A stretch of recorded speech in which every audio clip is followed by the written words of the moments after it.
ছেলের মুখে গন্ধ পেয়েছে। আর শারিবতা খামরান, এরে মদ খাইছস? না বাবা, শারিব তো নাবিজ, আমি নাবিজ খেয়েছি। নাবিজ খাওয়া যায়। নাবিজ হচ্ছে রাত্রেবেলা আরবরা দুধের মধ্যে শক্ত খুরমা ছেড়ে দেয়। 1 কেজি দুধের মধ্যে 10টা শক্ত খুরমা ছেড়ে দিলে সকালবেলা দুধের কালারটা সাদা থাকে না, শক্ত খুরমার রস টেনে ওটা লাল হয়ে যায়, খেতে বড় মজা। এটাকে বলে নাবিজ। কিন্তু সকালেই খেতে হবে। ওইটারে যদি 3 দিন জমায় রাখেন, 4 দিন জমায় রাখেন, ওইটাও গাঞ্জা হয়ে যাবে, ওইটাও তারি হয়ে যায়, মদ হয়ে যায়। সাইয়েদনা ওমরের ছেলে এই কাজ করেছেন, একটু তারির স্বাদ নেয়ার জন্য 4 দিন রেখে দিয়েছে। সাইয়েদনা ওমর বললেন, কি খাইছস? কয় মদ খাই নাই। নাবিজ খাইছস? এদিকে আয়, ইফতাহ ফামাক, মুখ খোল।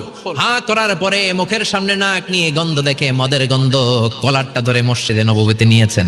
ইন দা মিন টাইম মসজিদে নববীতে জোহরের নামাজ হয়। নিজের ছেলেকে মসজিদে নববীর উস্তুয়ানা বলে, উস্তুয়ানাতু মসজিদে নববী, মসজিদে নববীর পিলারে বেঁধেছেন। যেহেতু উনি খলিফা, মসজিদে নববীর ইমাম, জোহরের নামাজের ইমামতি করলেন। সালাম ফিরালেন, আসসালামু আলাইকুম ওয়া রাহমাতুল্লাহ, আসসালামু আলাইকুম ওয়া রাহমাতুল্লাহ। সালামের পর বললেন, মাকানাকুম ইনদানা হাদ, সুন্নতের পর বসে যাবে।